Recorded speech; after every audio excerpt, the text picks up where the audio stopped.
Développons à présent cette notion de niveau et de vue.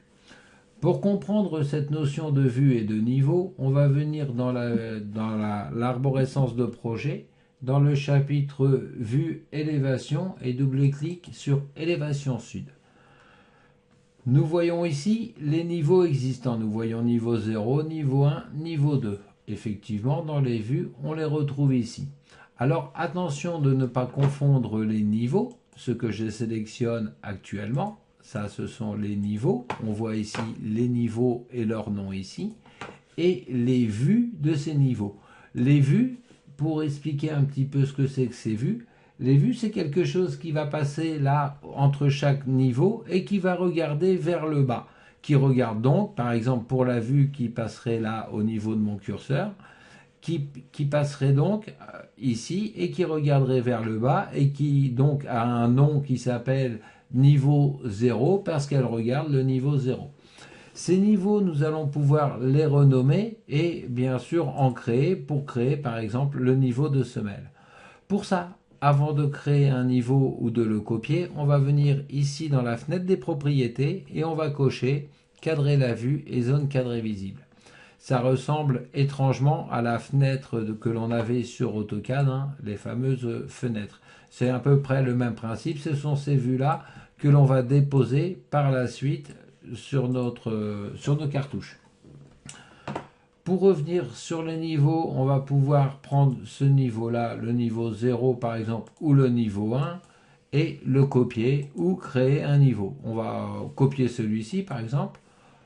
On le sélectionne, on va prendre l'outil copier dans la barre d'outils, copier, prendre et le ramener vers le bas, échappe pour lâcher la commande. On voit donc qu'il s'appelle niveau 3, on va pouvoir le renommer en cliquant donc sur le niveau, on voit dans la fenêtre des propriétés son nom, on va pouvoir l'appeler semelle.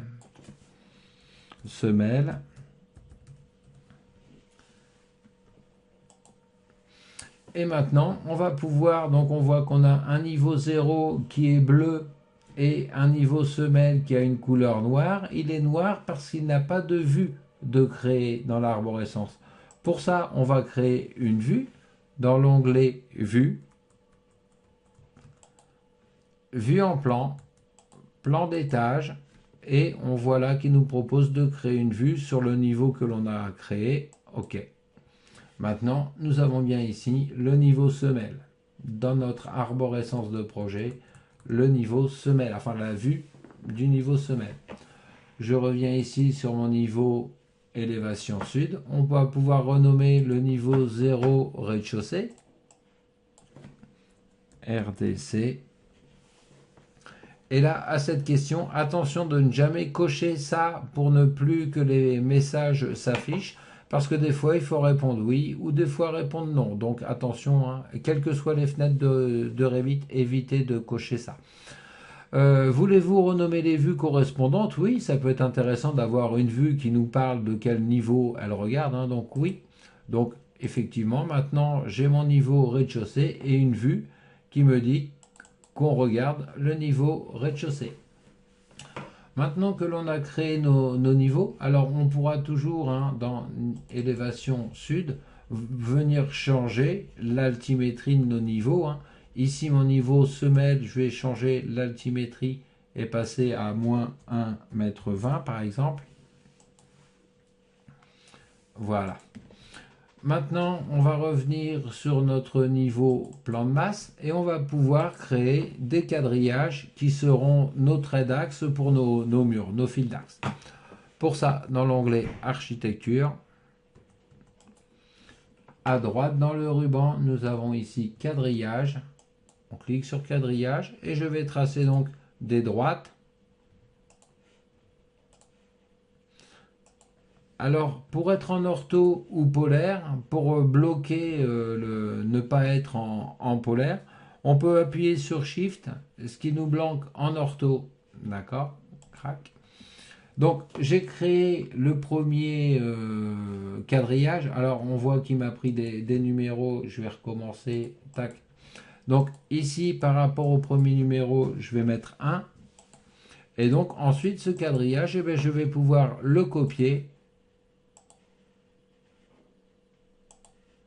Bah, hop, copier, point de base.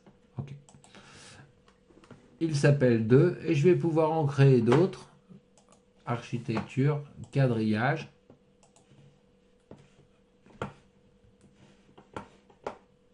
Architecture, quadrillage.